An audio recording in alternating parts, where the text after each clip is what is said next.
Je me suis souvenu que j'avais déjà un autre livre de lui, mais...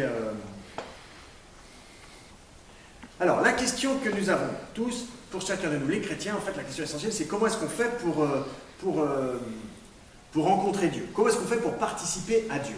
Si nous sommes des petits bonhommes, des petites bonhommes sur terre, c'est très bien tout ça, mais en fait, c'est quand même pour être en communion avec Dieu, quoi. Le Christ, il est venu sur la terre, il est venu du ciel sur la terre, il a souffert sa passion, il est mort sur la croix, il a versé son sang, etc. Mais c'est pour nous. Et puis après, le Christ, il est remonté au ciel. Et l'idée, c'est de dire, et nous, comment est-ce qu'on fait pour monter au ciel, quoi? Alors, je vous fais le dessin, parce que le dessin, il est très classique, en fait. On l'a déjà fait au séminaire. Oui, c'est ça. Plus je lis Matthieu Maskin, qui est de spiritualité copte, orthodoxe, en fait, je retrouve quand même ce que j'ai appris catholique. Hein. Il est très catholique, en fait. Alors, le dessin très simple, c'est celui-là. C'est la kénose. Et puis, c'est le Christ qui descend. Ici, il meurt sur la croix. Et puis, il remonte au ciel. Voilà, donc c'est les deux mouvements de la vie chrétienne, enfin la vie du Christ. Et alors la question que se pose, c'est comment est-ce que nous, les petits bonhommes ici, et les petites bonnes dames sur terre, là, comment est-ce qu'on fait pour participer à ce mouvement d'ascension? Parce qu'on est très bien sur terre peut-être, mais on est fait pour le ciel. Alors il faut qu'on monte au ciel avec le Christ. Parce que celui qui ouvre le ciel, c'est le Christ. Et le petit bonhomme, la petite bonhomme, ils peuvent sauter aussi où qu'ils veulent. Ils n'arriveront jamais au ciel, quoi. Ils n'arriveront jamais au ciel. Alors il faut qu'on s'attache au Christ. Et Matthieu Maskin, il répond très simplement que pour participer à ce retour vers Dieu, à cette accession au ciel, eh ben, c'est par le baptême, par la foi, par l'Eucharistie. C'est trois éléments qu'il développe longuement dans son... Le troisième élément, c'est l'Eucharistie. L'Eucharistie, la messe, quoi, la messe. Comment nous-mêmes pouvons-nous nous attacher à ce mouvement? Alors, vous voyez, évidemment, c'est profondément spirituel, hein, ce qu'il dit. Mais, à mon avis, c'est ça. Pour Matthieu Maskin, il dit un moine, en fait, c'est un chrétien qui a pris sa vie chrétienne au sérieux. Voilà. Nous, si on était un peu plus sérieux, on serait tous au monastère Guadinatrum, là. Donc, il faut qu'on prenne notre vie au sérieux. Notre vie chrétienne au sérieux. Alors, je vais vous lire les chapitres. Encore une fois, j'espère que cette présentation assez simple du petit quelque chose que j'ai compris tout au long de ces pages, il n'y a pas beaucoup de pages, hein, 160 pages, hein, vous permettra de percevoir l'idée centrale qui court à travers tout le livre, me semble-t-il. Alors, le premier chapitre, ça s'appelle La chair et l'esprit. Et Matthieu Maskin, il fait signifier qu'on est chair et esprit. Voilà. À bientôt, vous avez juste l'introduction. Oui. Bon, ben vous n'aurez plus qu'à regarder la suite sur YouTube. Ah, sur YouTube. Enfin, je sais pas où, sur Patrick. Patrick.com. Il y a deux plans dans l'esprit humain, il y a la chair et l'esprit. Alors, il dit, l'un et l'autre sont comme deux hommes différents et qui se superposent en chacun de nous.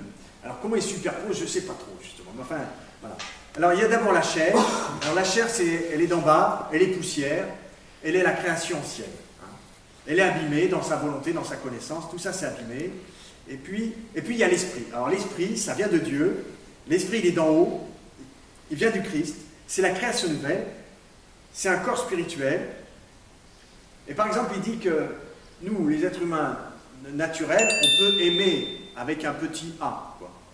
Mais si on reçoit l'esprit, alors là, on aime avec un A majuscule, quoi.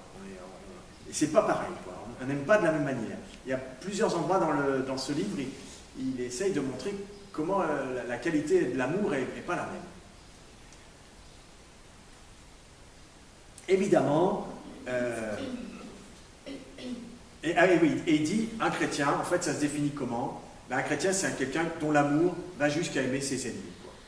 Le chrétien, il aime ses ennemis, parce que l'amour du chrétien, c'est l'amour de Dieu, et l'amour de Dieu, il aime tout le monde. Donc, quand on aime voilà, l'amour qui s'exprime en nous, qui va jusqu'à aimer nos ennemis, c'est quand on est habité par l'amour de Dieu. Alors, je vous fais une petite citation. Alors, c'est la deuxième lettre aux Corinthiens.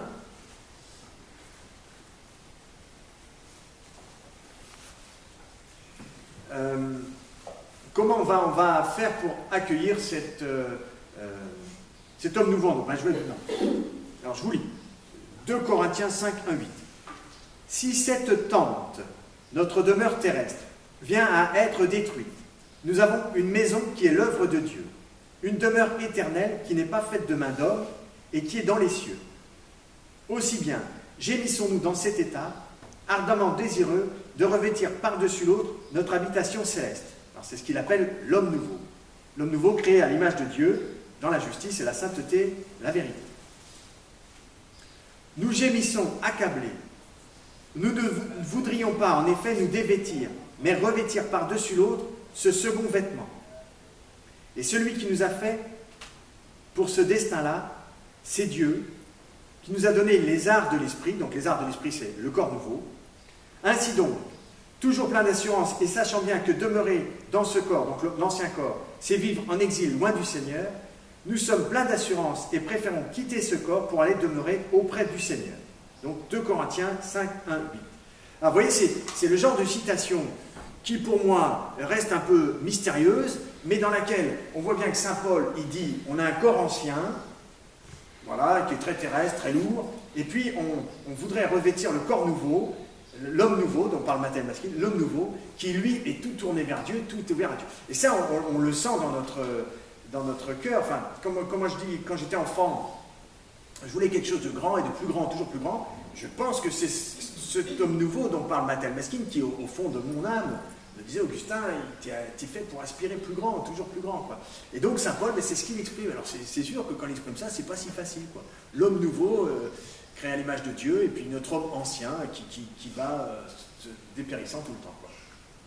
Toute la question est désormais de savoir comment nous allons faire pour accueillir, pour recevoir cet homme nouveau, hein. Parce que donc Matthieu Maskin, il dit, voilà, on reçoit un homme nouveau qui nous permet d'aller jusqu'à Dieu. Donc c'est là que j'avais fait un autre dessin. Il n'est pas compliqué le dessin. C'est de dire ici on a l'esprit, et puis ici on a la chair. Alors là il y a une espèce de séparation, d'opposition, et pourtant de conjugaison, puisque on a la chair et l'esprit. Alors il y a l'homme ancien, il doit mourir, et l'homme nouveau doit naître. Alors, chapitre 2, la première et la seconde création de l'homme. Alors, Matthieu Maskin, il prend la lettre aux Éphésiens, dont je me souviens que notre excellent prof de théologie au séminaire, le père Henri Faure, sur sa porte de bureau, c'était marqué « Henri Faure, frappez fort ». Et lui, c'était FAUR. Voilà.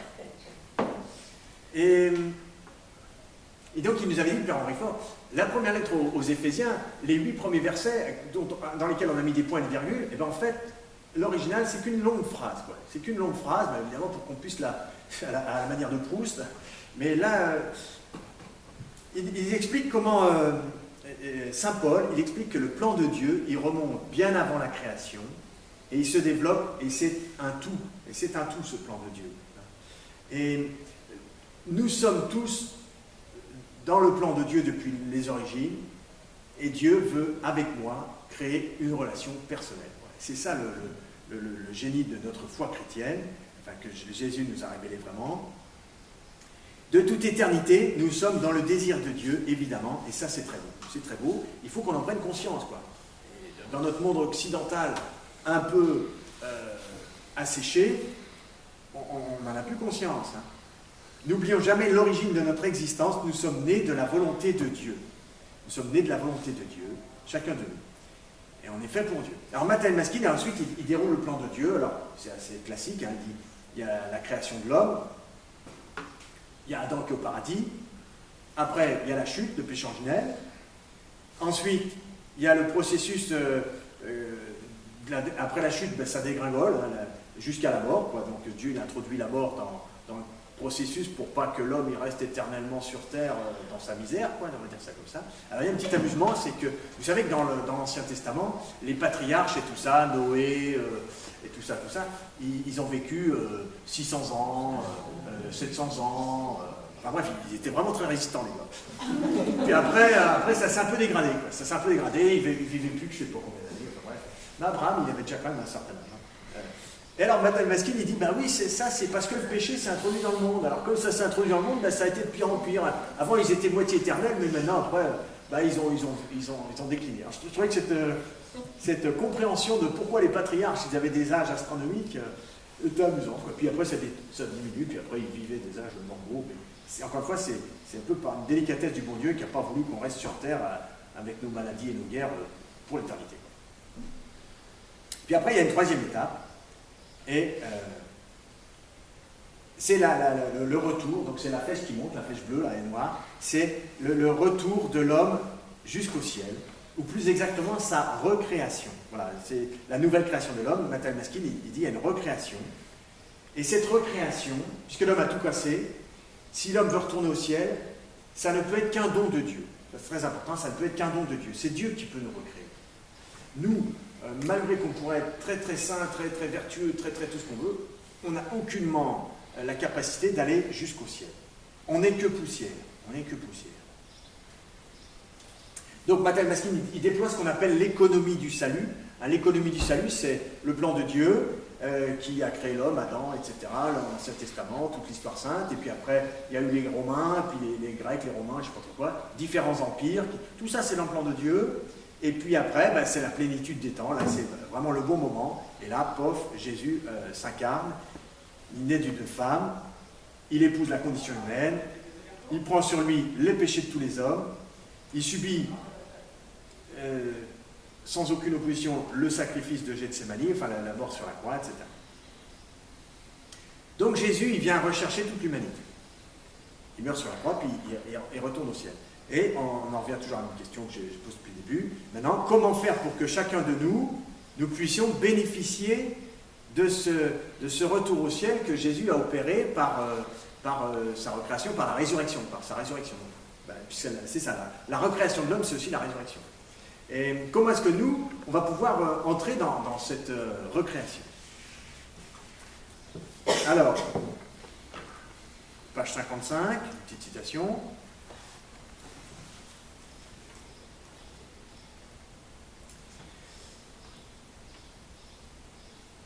Vient maintenant le moment de transmettre à chacun la réalité intégrale de ce corps du Christ, ressuscité d'entre les morts par la gloire de Dieu. Cela se réalise au baptême, au moyen d'un mystère divin, celui de la nouvelle création. Suprasensible, c'est-à-dire qu'on ne peut pas la sentir avec nos sens, suprasensible, de l'homme ou de la seconde naissance d'en haut, du Christ par l'Esprit, donné en partage à quiconque croit, confesse et témoigne du Christ mort et ressuscité. C'est-à-dire que au baptême, donc on arrive au baptême va nous être donnée cette nouvelle création qu'on ne sent pas. Moi, je ne me suis pas senti mon baptême, voilà, on ne la sent pas. Une nouvelle naissance. Alors là, évidemment, c'est le discours à Nicodème. Hein, nul ne peut renaître, nul ne peut voir le royaume s'il ne renaît pas de l'eau et de l'esprit. Donc il y a une nouvelle naissance. Évidemment, moi, quand Jésus parle de nouvelle naissance à Nicodème, hein, je ne sais pas trop de quoi il parle, et Nicodème non plus d'ailleurs, visiblement. Donc ça, c'est l'évangile de Saint Jean. Et bien là, Matthieu Maskin, il dit, non, ben, la nouvelle naissance, c'est que Nicodème, il va avoir un don d'une nouvelle création dans son être, quoi, dans son être. Une seconde naissance, un homme nouveau qui lui est donné, suprasensible, ça ne se sent pas, mais c'est réel. Et quiconque possède cet homme nouveau en lui peut participer à ce mouvement du Christ qui retourne auprès de Dieu, et donc la résurrection. Donc nous, si on est baptisé, on peut participer à ce mouvement de retour vers Dieu. Donc voilà, c'est par le baptême que Dieu nous donne, à ce bénéfice, il nous donne de participer à l'homme nouveau. Alors ça c'est 58, on va lire une petite page 58. Alors voilà, je vous lis la page 58, c'est un peu la conclusion du chapitre 2. Considère donc, chers lecteurs, comment la création de l'homme a été de toute éternité, avant la fondation du monde, la grande préoccupation de Dieu. Comment elle continue à l'être et le sera encore. Donc voilà, moi je suis très touché par ça, de dire, le bon Dieu, il est très intéressé par nous en fait, hein, évidemment. Voilà, c'est toute sa vie, c'est d'être intéressé par moi, ce qui est incroyable. Considère et contemple combien il s'est abaissé, combien il s'est dépensé, combien il s'est sacrifié pour créer l'homme de façon à ce qu'il devienne finalement une créature céleste, bénie de toute bénédiction spirituelle dans les cieux. considère le grand art avec lequel se sont succédées les diverses étapes depuis le début de la création, à travers les millénaires si nombreux, comment chaque étape préparait la suivante avec toute la sagesse de la prescience divine pour que la créature humaine parvienne finalement à atteindre le but qui lui était assigné dans les cieux avant la fondation du monde, de point, vivre avec Dieu dans un état de sainteté et d'amour, digne d'une créature spirituelle présente devant lui pour le louer et chanter la gloire de sa grâce dans les siècles des siècles. Donc voilà, Mattel Maskin, il dit, en fait, notre vocation, c'est d'être avec Dieu, d'être présent devant lui, chanter sa gloire pour les siècles des siècles. C'est hautement spirituel, quoi. Il y a une vision hautement spirituelle et il dit, bon, tout le bon Dieu, il a tout fait pour faire ça. Il a tout mis en place pour ça. Donc voilà, donc ça c'est la deuxième création de l'homme, prenons conscience que par le baptême nous est donné, alors les catholiques diront un appareil spirituel qui nous permet de nous accrocher à cette vie de Dieu. Alors, chapitre 3, le baptême, sacrement d'initiation à la nouvelle création spirituelle. Donc Mattel Maskin développe que le baptême donne une nouvelle et tout à fait réelle naissance. Voilà, j'insiste beaucoup là-dessus parce qu'on ne prend pas conscience suffisamment, à mon avis, de la grandeur du baptême. Hein. Les pères de l'Église, comme alors c'était Grégoire de Nazianze qui disait « Le baptême est le plus grand et le plus merveilleux des dons de Dieu ». Donc Grégoire de Nazianze, qui est un oriental aussi, bon, il fait tout son traité sur le baptême en disant « Le baptême, c'est incroyable, hein, on devient enfant de Dieu ». C'est incroyable. Alors bien sûr, Mattel Maskin évoque la compétition entre l'homme ancien et l'homme nouveau. Donc la compétition, c'est l'homme ancien qui est pécheur, qui est faible, etc. Et l'homme nouveau. Alors page 65, petite citation. Alors ça c'est Colossiens 3, 9. Vous vous êtes dépouillés du vieil homme. Alors le vieil homme, c'est par le baptême, la volonté et l'intention. C'est-à-dire quand on demande le baptême, on a la volonté, on a l'intention de se dépouiller du vieil homme. On ne veut plus vivre comme un homme égoïste, comme un homme terrestre, intéressé qu'aux choses de la terre, qu'aux choses de la poussière, qu'aux choses mortelles. Non, on ne veut plus ça avec tous ces agissements. Vous avez revêtu le nouveau, celui qui s'achemine vers la vraie connaissance en se renouvelant à l'image de son Créateur. Voilà, donc par le baptême, on dit, Seigneur, moi je veux maintenant être un homme nouveau pour toi. Alors le petit bébé de 3 ans, je ne sais pas ce qu'il dit, mais enfin c'est ses parents qui le disent pour lui. Mais on voit bien qu'il y a une compétition, parce que moi je suis bien baptisé, malgré tout, je reste un pécheur. Alors il développe comment cette nouvelle création de l'homme en chacun de nous dépasse largement nos capacités de compréhension. Ça c'est sûr, voilà. C'est pour ça que moi je dis, j'ai compris un petit peu ce qu'il dit Mattel Maskin, j'ai pas tout compris, et je dis volontiers, lui non plus, enfin, le mystère de Dieu le dépasse. Hein. Mais ce don de cet homme nouveau que Dieu dépose en nous, il est absolument gratuit, c'est un élément fondamental ça. Il est absolument gratuit et il ne dépend absolument pas de nos mérites. C'est pas si t'es gentil, t'iras au paradis. Non, ça c'est je te donne par grâce un homme nouveau au fond de ton cœur, et cet homme nouveau, il peut s'épanouir et aller jusqu'au ciel. Gratis. Très important. C'est marqué à page 68. Petite citation. Il n'est ni possible ni concevable de mesurer l'œuvre de la justice de Dieu, cette nouvelle création, à l'aune de notre propre mérite. Alors ça, j'insiste parce que c'est une pensée fondamentale. Évidemment, c'est la pensée fondamentale de Dieu. Il n'est même pas permis d'y penser. Car le sacrifice inouï du Père, nous sacrifiant son Fils, les souffrances inouïes subies par le Fils pour notre salut, afin de nous revêtir de cette création nouvelle, pour qu'en elle nous vivions devant Dieu en Christ, ne peuvent être mesurés, évalués, ni comparés à rien d'autre. Ils ne peuvent non plus être compris par l'intelligence ou les raisonnements.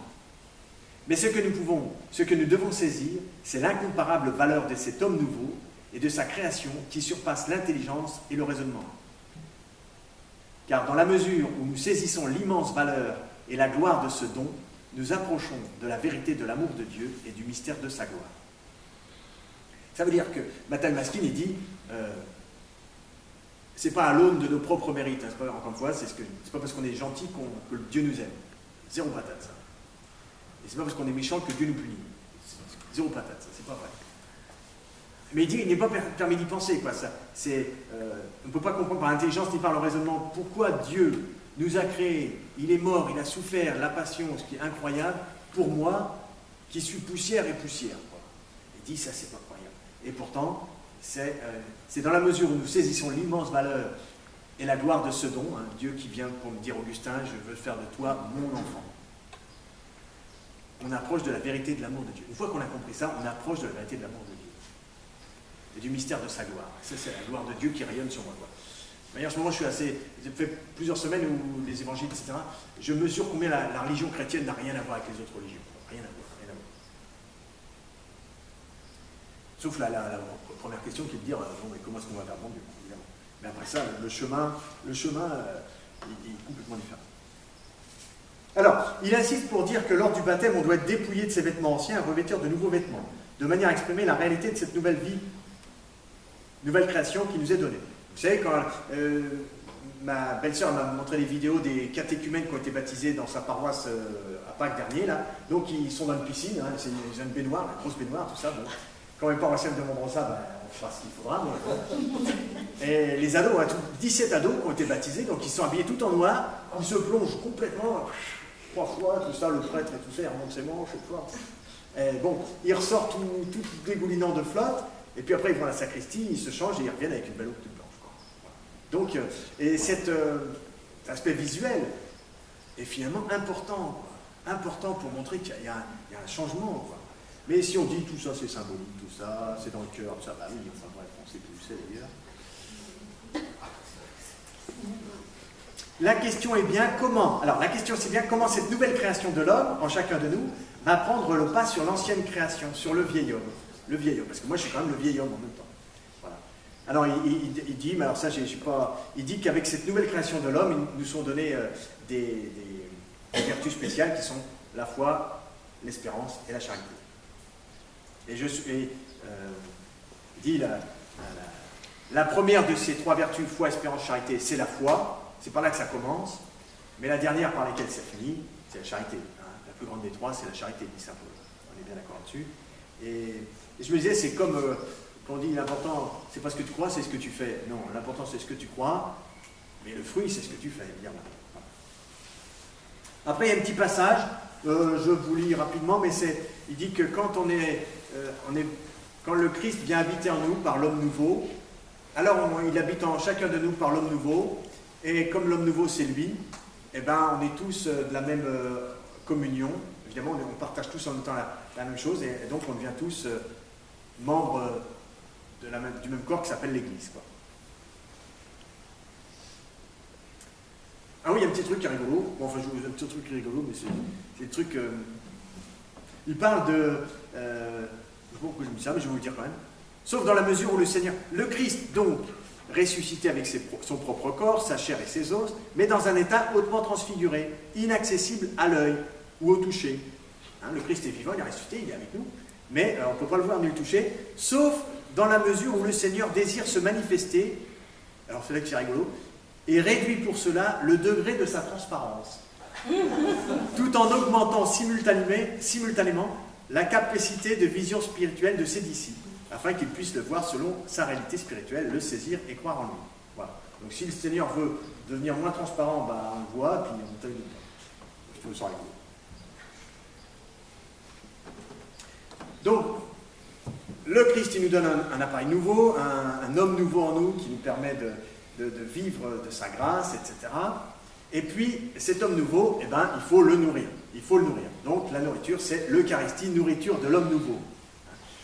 L'Eucharistie, elle a pour vocation, pour fonction de faire grandir en nous l'homme nouveau reçu au baptême. Au baptême, l'homme nouveau qu'on reçoit en nous, il est peut-être tout petit, et puis, voilà. Et puis, alors, il dit, le baptême, c'est un acte individuel. Une petite remarque, le baptême, il dit, c'est un acte individuel. Le baptême, c'est, on ne peut pas baptiser avec un seau tout le monde. Non, on baptise un par un. Et d'ailleurs, quand on baptise, le premier mot de la formule sacramentelle du baptême, c'est le prénom. Hein. C'est Augustin, virgule, je te baptise au nom du Père, du Fils et du Saint-Esprit. Il dit, le baptême, c'est un acte individuel, Et l'Eucharistie, c'est un acte communautaire. On communie tous ensemble. Quand on communie, ça nous fait l'Église. Alors, je vous lis une petite citation, page 99. L'Eucharistie, cette nourriture vraie de l'homme nouveau, nous a donc transféré de la terre au ciel, de la condition de créature tirée de la poussière comme une des bêtes qui grouillent sur la terre, à la condition céleste d'un être spirituel digne de paraître devant Dieu, dans la justice et la sainteté, à la louange de gloire de sa grâce, dont il nous a gratifiés dans le bien-aimé. Tout cela pour répondre au bon plaisir de la volonté du Père. Donc voilà, il dit que on est des petites créatures, là, il dit quoi une des bêtes, on est tous des bêtes qui grouillent sur la terre, bon, très bien, sauf que par le baptême, on est devenu enfant de Dieu, et par l'Eucharistie, eh ben, cette petite bête qu'on est, elle devient quand même celui qui va louer Dieu pour sa gloire, pour le bon plaisir de la volonté du Père. Il dit, nous on est là, et c'est pour le bon plaisir de la volonté du Père. Voilà. L'homme nouveau, chapitre 6, comment s'approcher de... Oh là là, c'est beaucoup trop vite ça. Comment l'approcher et s'accorder avec lui. Oui, l'idée centrale de ce chapitre, c'est de dire l'homme nouveau, on le rencontre dans notre cœur, on le rencontre à l'intérieur de nous-mêmes. Et ce n'est pas la peine de faire toutes sortes d'efforts à l'extérieur. Les efforts, il faut les tourner vers l'intérieur. C'est la rencontre de l'homme nouveau en nous qui est important.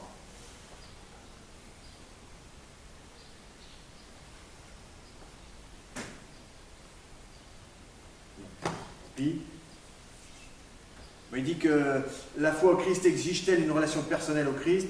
Ben, il dit oui. Alors lui, il fait une distinction entre la foi intellectuelle et la foi spirituelle. Et il dit la foi intellectuelle, c'est l'homme qui parle de Dieu, c'est l'homme qui peut penser Dieu. Et puis la foi spirituelle, c'est l'homme qui vit Dieu en lui, qui l'expérimente d'une manière existentielle, quoi. Et il dit, évidemment, pour avoir une vie chrétienne, il faut absolument une relation personnelle avec le Christ, quoi. Sinon, le Christ reste extérieur à nous-mêmes, alors que tout se joue à l'intérieur. C'est la relation du Christ à l'intérieur de nous-mêmes qui est importante. C'est là qu'il parle de l'amour naturel sous toutes ses formes et l'amour spirituel qui est autre chose, qui est capable d'aimer jusqu'aux ennemis, quoi.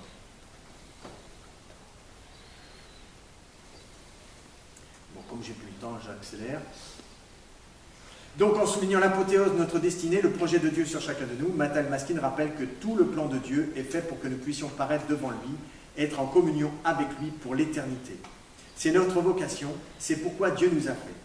Ça n'est pas immérité que de vouloir, de désirer être en communion avec Dieu.